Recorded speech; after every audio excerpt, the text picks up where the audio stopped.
School മേളകളുടെ logo തയ്യാറാക്കുന്നതിൽ തുടർച്ചയായി വിജയം കൈവരിച്ച് Puthuppadi father Joseph memorial higher secondary സ്കൂളിലെ വിദ്യാർത്ഥികൾ. റവന്യൂ ജില്ലാ കായികമേളയ്ക്ക് പിന്നാലെ റവന്യൂ ജില്ലാ കലോത്സവത്തിനും ഈ സ്കൂളിലെ ബിൻസിൽ തയ്യാറാക്കിയ ലോഗോയാണ് തെരഞ്ഞെടുക്കപ്പെട്ടത്. ഉപജില്ലാ കലോത്സവത്തിന്റെ ലോഗോ ആൻമരിയയുടേതായിരുന്നു. സ്കൂൾ മേളകളുടെ ലോഗോ തയ്യാറാക്കുന്നതിൽ Puthuppadi father Joseph memorial higher secondary സ്കൂളിലെ വിദ്യാർത്ഥികൾ തുടർച്ചയായി മികവ് പ്രകടിപ്പിക്കുകയാണ്. എറണാകുളത്ത് നടക്കാനിരിക്കുന്ന റവന്യൂ ജില്ലാ സ്കൂൾ കലോത്സവത്തിന് വേണ്ടിയുള്ളതാണ് ഒടുവിലത്തെ ലോഗോ. +2 വിദ്യാർത്ഥി ബിൻസിൽ ബിജു മാത്യു ആണ് ലോഗോയുടെ സൃഷ്ടാവ്. ഈ വർഷത്തെ റവന്യൂ ജില്ലാ കായികമേളയ്ക്ക് ഉപയോഗിച്ചതും ബിൻസിലിന്റെ ലോഗോ ആയിരുന്നു. ഇവയുൾപ്പെടെ റവന്യൂ ജില്ലയിൽ 5 മേളകൾക്കാണ് ബിൻസിലിന്റെ ലോഗോ തെരഞ്ഞെടുക്കപ്പെട്ടത്. കഴിഞ്ഞ 2 വർഷത്തെയും റവന്യൂ ജില്ലാ കലോത്സവവും കഴിഞ്ഞ വർഷത്തെ ജില്ലാ ശാസ്ത്രോത്സവവുമാണ് ബിൻസിലിന്റെ ലോഗോ ഉപയോഗിച്ച മറ്റു 3 മേളകൾ. ഈ നേട്ടത്തിന് അർഹനായതിന്റെ സന്തോഷത്തിലാണ് ബിൻസിൽ. വാരപ്പെട്ടി, മൈലൂർ, പുൽപ്പറമ്പിൽ ബിജു ബിസ്മി ദമ്പതികളുടെ മകനാണ് ബിൻസിൽ. കഴിഞ്ഞ 3 വർഷത്തെ റവന്യൂ ജില്ലാ കലോത്സവത്തിൻ്റെ ലോഗോ എൻ്റേതാണ് തിരഞ്ഞെടുക്കപ്പെട്ടത്. കഴിഞ്ഞ 2 വർഷത്തെയും ശാസ്ത്രമേളയുടെ ലോഗോയും ഇക്കൊല്ലത്തെ കായികമേളയുടെ ലോഗോയും എനിക്കാണ് കിട്ടിയത്. അതിൽ ഞാൻ വളരെയധികം സന്തോഷവാനാണ്.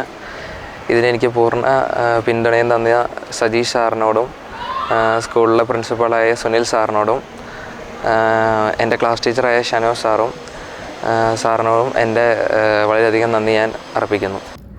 ഈ വർഷം നടന്ന കോതമംഗലം ഉപജില്ലാ കലോത്സവത്തിന്റെ ലോഗോയും ഇതേ സ്കൂളിൽ നിന്നുള്ളതായിരുന്നു. 8ാം ക്ലാസ് വിദ്യാർത്ഥിനി ആൻമരിയ മാത്യു ആണ് ഈ ലോഗോ തയ്യാറാക്കിയത്. മുളവൂർ നെല്ലിക്കുന്നുംപുറത്ത് സാബു റിൻസി ദമ്പതികളുടെ മകളാണ് ആൻമരിയ. സ്കൂളിലെ ചിത്രകലാ അധ്യാപകനായ PA സജീഷാണ് വിദ്യാർത്ഥികൾക്ക് ലോഗോ തയ്യാറാക്കുന്നതിൽ പരിശീലനം നൽകുന്നത്. സിലബസിന്റെ ഭാഗമായാണ് കുട്ടികളെ പരിശീലിപ്പിക്കുന്നത്.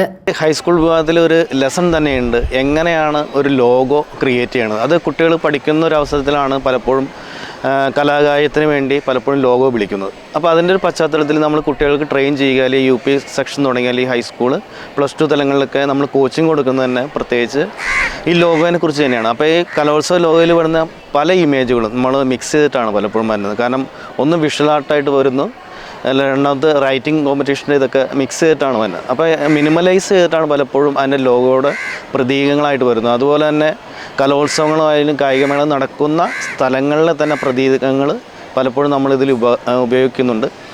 അപ്പോൾ ഇതിങ്ങനെ ഏറ്റവും ഭംഗിയായിട്ട് ഉപയോഗിക്കുന്ന രീതിയിലാണ് ഒരു ലോഗോ ഈ അടുത്ത കാലത്ത് എല്ലാം നമ്മുടെ പുതുപ്പാടി സ്കൂളിൽ നിന്ന് പോകുന്ന എല്ലാ ലോഗോസും ചെയ്തു പോകുന്നത്.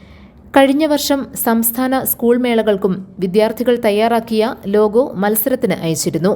എന്നാൽ തെരഞ്ഞെടുക്കപ്പെട്ടില്ല. ഈ വർഷവും ശ്രമം നടത്തുമെന്ന് PA സജീഷ് പറഞ്ഞു. നമ്മൾ സംസ്ഥാന തലങ്ങൾ കഴിഞ്ഞ പ്രാവശ്യം നോക്കിയിട്ടുണ്ട്. അപ്പോൾ അത് ഏറ്റവും മികച്ച ലോഗോ തന്നെയായിരുന്നു. പക്ഷെ അത് പ്രൊഫഷണലായിട്ടുള്ള ആളുകളും ഇതിൽ ചെയ്യുന്ന ഒരു മത്സരമായിരുന്നു. അതുകൊണ്ട് തന്നെ കുട്ടികളുടെ ലോഗോ പരിഗണിച്ചിരുന്നു. അപ്പോൾ ഏറ്റവും നല്ല ലോഗോ എന്നുള്ളതിൽ പരിഗണന തന്നിട്ടുണ്ട്. പക്ഷെ അത് സെലക്ട് ചെയ്തപ്പെട്ടില്ല. ഏറ്റവും പ്രൊഫഷണലായിട്ട് തന്നെ ചെയ്യുന്ന ആൾക്കാർക്കാണ് അത് കിട്ടിയത്. എന്തായാലും ഈ വർഷവും നമ്മളതിൻ്റെ ഡേറ്റ് വരുമ്പോൾ തന്നെ അത് പ്രൊഫഷണലായിട്ട് തന്നെ നമ്മൾ കറക്റ്റ് ചെയ്ത് കൊടുക്കുന്ന ഒരു തരത്തിലേക്ക് നമ്മൾ ചിന്തിക്കുന്നുണ്ട്. GTV news, Kothamangalam.